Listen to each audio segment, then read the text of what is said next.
Nithyananda Paramashivoham. Om Nithyananda Paramashivoham. Om Nithyananda Paramashivoham. Om Nithyananda Paramashivoham. Om Nithyananda Paramashivoham. Om Nithyananda Paramashivoham. Om Nithyananda Paramashivoham.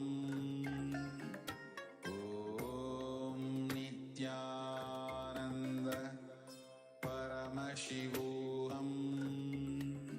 Om Nithyananda Paramashivoham.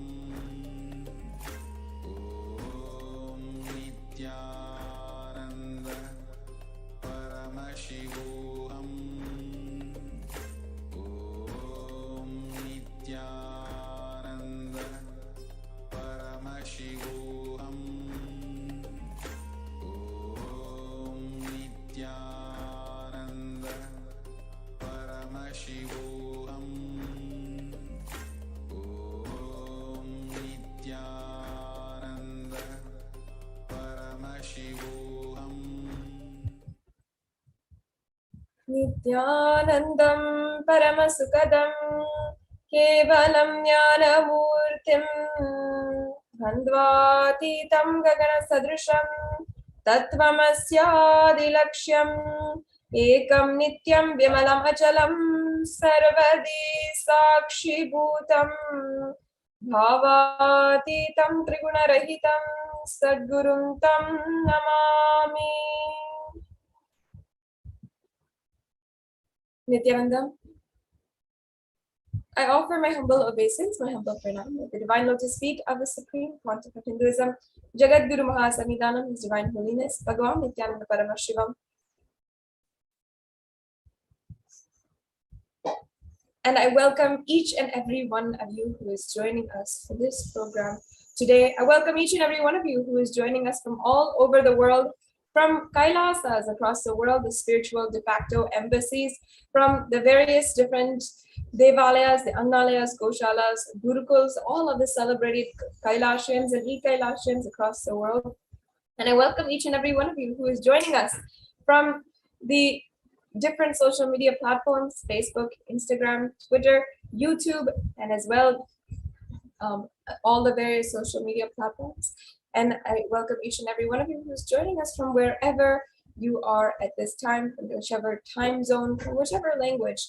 Each and every one of you is welcome for today's most special Darshan on the occasion of Arudra Darshan. We are each and every one celebrating the cosmic dance of Paramashiva with none other than the incarnation of Paramashiva himself, with the Supreme Pontiff of Hinduism. Today is a day when we all over the world, in Kailasa'S across the world, celebrate the Suprabhatam for the Devas, where all of the Devas are gathering and offering the Abhisheka, the first ritual of the morning, for Bhagavan Nataraja, the Lord of dance. And for millions of people all over the world, the Lord who is eternally dancing in their hearts. Bhagavan Sri Nataraja, on this very occasion, has the Abhishekam and then has a procession around the town of Chidambaram, where he is literally dancing for every single person. Now, in just a few short hours today, we are going to be having the darshan of the incarnation of Paramashiva in the bhava of Nataraja, with Nataraja expressing through him all over the world. I'm sure that Kailashians are excitedly gathering and awaiting this most special treat, this spiritual feast, where you'll literally be able to feel the ecstatic energy of Bhagavan Sri Nataraja. And from the morning until now, the whole universe is literally celebrating, watching the divine dance, the cosmic dance, the dance of bliss, the Ananda Tandava of Nataraja. Now we are going to be literally experiencing that, and I invite you to come and experience, get ready for that most exciting darshan. Become prepared for it spiritually, clear your inner space, and imbibe the powerful cognitions of Bhagavan Sri Nataraja. Understand the Leela of Supreme Pontiff, who is in himself expressing the form of Nataraja and expressing the energy, the Tattva, the Mukti Tattva of Nataraja, the liberating principle of Nataraja, and imbibe that to live for yourself. Let after today become a cosmic dance for you, and you deeply feel the connection and oneness with Bhagavan Sri Nataraja. Bhagavan Nataraja performs a dance for which the rishis and the sages perform severe penance for many years to witness. And because to witness this dance is to experience the oneness with the cosmos itself.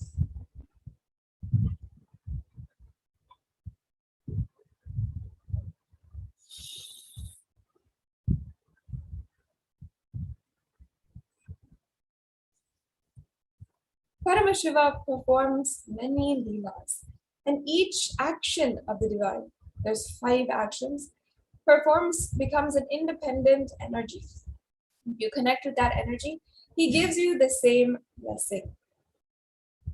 And the very form of Nataraja is from the face of the Ishana face,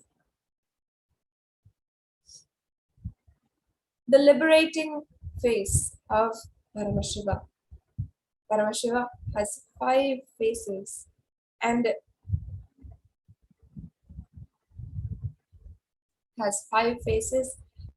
each face is a different aspect, a different action that Paramashiva conducts. And each action of the divine becomes an independent existence, a divine energy. Paramashiva danced for the sake of Patanjali and showed the cosmic dance that becomes Nataraja, the form of Shiva, an independent energy.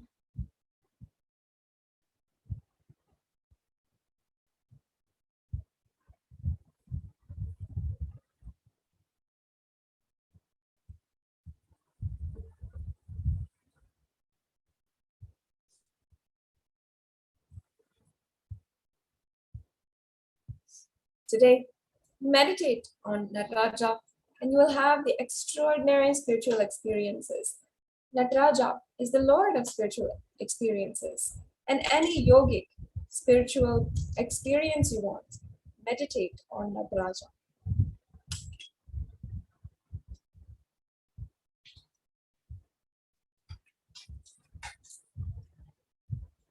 When you celebrate, he celebrates through you. When the microcosm dances, the macrocosm joins. And when you do the Natana, the dance of Nataraja, he simply joins you and manifests through you.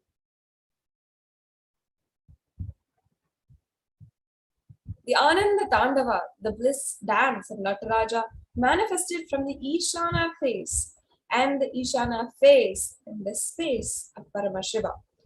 All the 4 of the faces are Satyojata, Vamadeva, Agora, Tatpurusha, and the 5th face is Ishana face.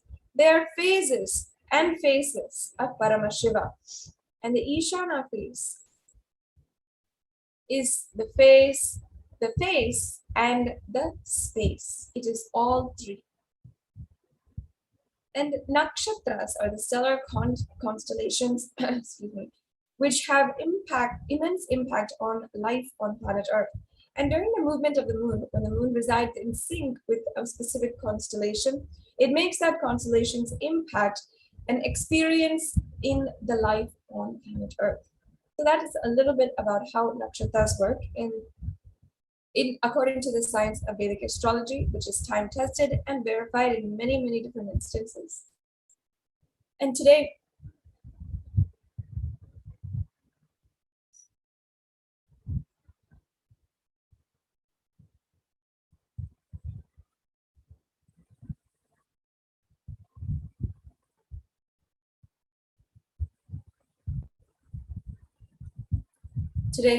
as we are celebrating the Arudra Darshanam, this is a specific nakshatra that literally had aligned and had been witnessed as Nataraja was dancing. So when the moon is in sync with a specific nakshatra, we call that day to be having that nakshatra. And nakshatras have one or more devata or adi devata or pratyatya devata associated to them. Pratyadi devata, sorry.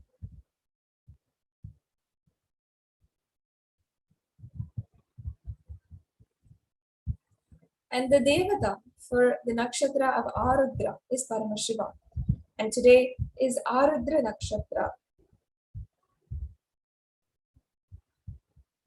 Every year in the Dhanur Masa, Arudra nakshatra, we celebrate the dancing form of Paramashiva vis-a-vis the Nataraja form, the king of dance, Mahadeva himself.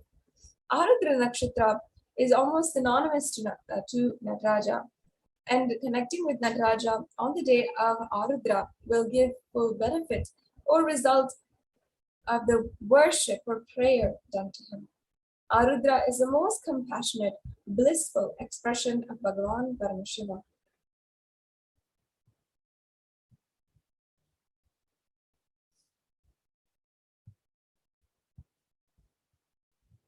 And just for you to understand, the sun exists always. But if you want to see it, you need to open your eyes during the daytime on a clear sky day.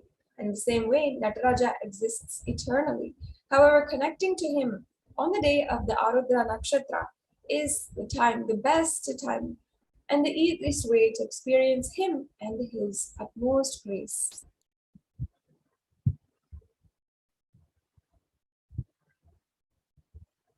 He literally is making himself available for you today in his most blissful dancing form.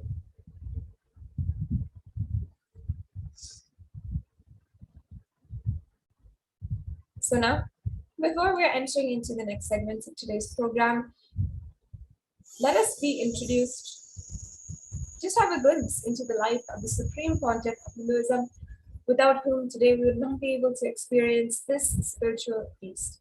Supreme Pontiff of Hinduism, Jagat Guru Mahasannidhanam, His Divine Holiness Bhagavan Nithyananda Paramashivam, is the reviver of Kailasa, a macrocosmic, ancient, enlightened Hindu civilizational nation.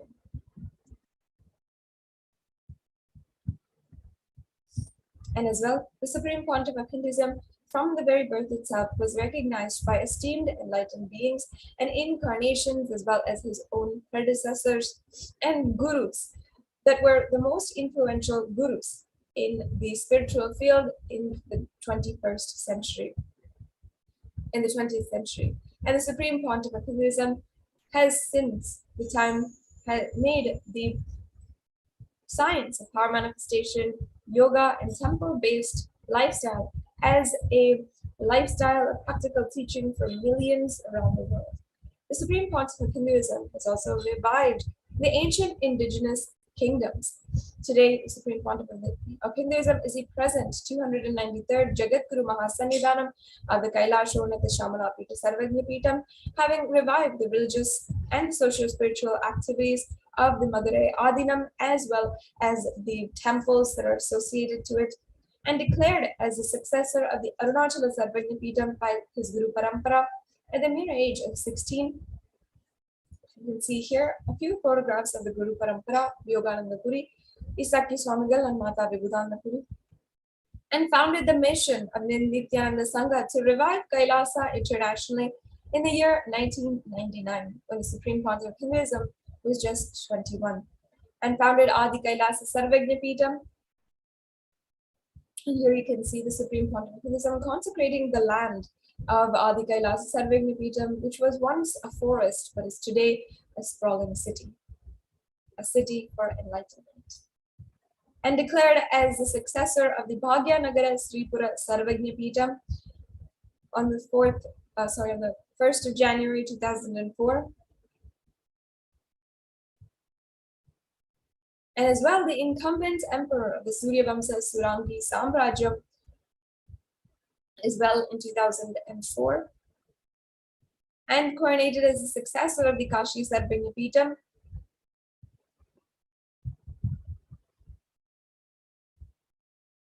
And officially coronated as Mahamandaleshwar of the Mahanirvani Akada, the largest apex monastic order of Sanatana Hindu Dharma, and it was the youngest Mahamandaleshwar at the age of 35 in 2013. And as well, the reviver of the Adi Pallava Sarvajnapeetham, and coronated as the Guru Mahasannidhanam of the Tanjavur Adinam. And as well, the Guru Mahasannidhanam of the Tiruvarur Adinam, the Vedaranyam Adinam, and the Panchanadikuram Adinam, which are all ancient indigenous kingdoms which had once ruled over and been sovereign states. And as well, the Supreme Pontiff of Hinduism had been coronated as the Guru Mahasannidhanam of the Dharma Mukti Swargapuram Adinam and the Adipita Kolada Mutt, one of the most ancient kingdoms of Sanatana Hindu Dharma. And finally, the Supreme Pontiff of Hinduism was elected with the title as the Supreme Pontiff of Hinduism by a congregation of over 1,000 Hindu leaders in an event called the Arudra Mahayaga in 2015. Today, the Supreme Pontiff of Hinduism is revered as the most prolific, viewed guru in the digital world, with read and watched by more than 1 billion followers in Hinduism. And as well, the Supreme Pontiff of Hinduism is leading the world's greatest Hindu nation with over 1 billion views across different social media platforms, and served over 27 years of tireless hard work and humanitarian services and initiatives, including free food bank, as well as medical services, natural disaster relief, women empowerment initiatives, peace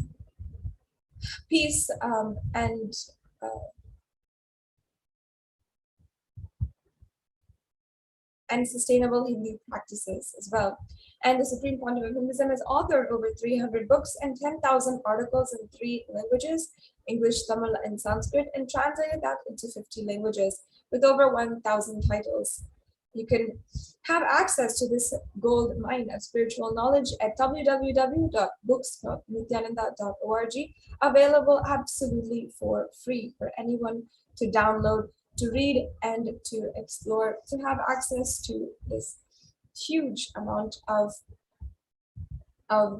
spiritual knowledge available absolutely no cost. And today, with over 20 million copies of books and articles sold, read, and downloaded. And as well, established the largest Hindu university, the Kailasa'S Nithyananda Hindu University, and the largest Hindu library with over 1 million books, 1 million palm leaf scriptures, and over 20 million digital books. As you can see here, the Supreme Pontiff of Hinduism, with the palm leaf scriptures, and over 10,000 hours of discourses, and over 1 billion views on social media. And respected as the commentator of all the sacred scriptures, such as the Upanishad, the Bhagavad Gita, the Shiva Sutras, the Yoga Sutras, the Ashtavakra Gita, and the Jain Sutras.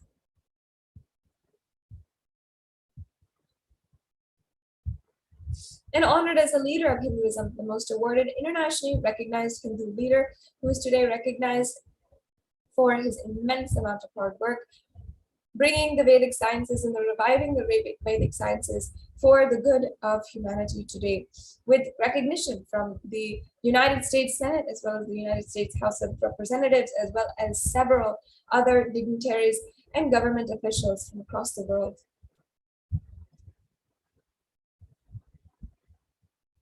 And acclaimed as one of the top 100 spiritually influential living personalities by Watkins' Mind, Body, Spirit magazine. And reviver of the Sovereign Order of Kailasa, led by the Supreme Pontiff of Hinduism, and the Nithyananda Order of monks, nuns in the Hindu diaspora who are working globally for world peace and to give superconscious breakthrough to humanity. And the establisher of the largest Hindu university in the world with satellite campuses in 150 countries, serving millions of people across the world with the ultimate spiritual knowledge in an applicable, most user-friendly way, and as well revived and established over 1,000 Enlightenment ecosystems, which are continuously catering to the Hindu diaspora, as well as those who are interested in Hinduism, who are curious towards Hinduism, in order to bring the solutions of Sanatana Hindu Dharma to fix and address the modern day problems. And as well, the Supreme Pontiff of Hinduism has revived over 100 Sarvagna Pitas, the Enlightenment ecosystems from the ancient history of Sanatana Hindu Dharma, and continued their unbroken lineage and their ritual until today. With this, it brings us to a conclusion of the glimpse inside the life of the Avatar. Today, during this program, we will be understanding from example the life of the Avatar, how never you need to feel stuck in your life again. And just taking from the example of the Supreme Pontiff of Hinduism, how you can literally manifest the Mukti Tattva, the liberating principle, and express the cosmic dance.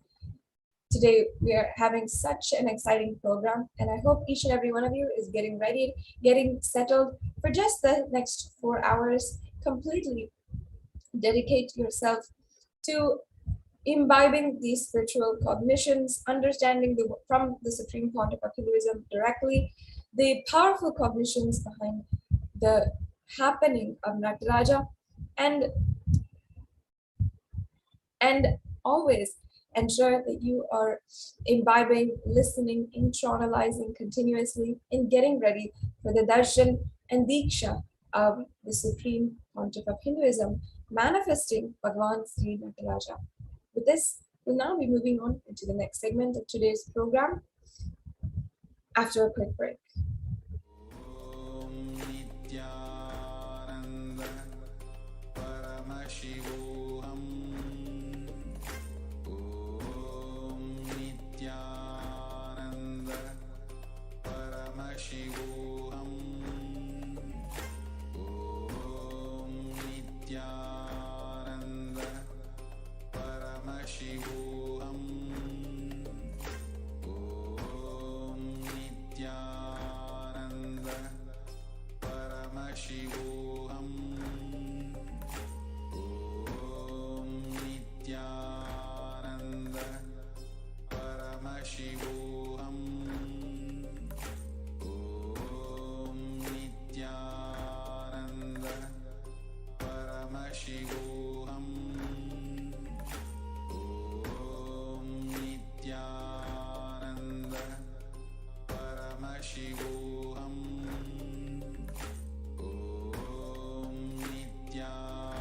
Om Nithyananda Paramashivoham.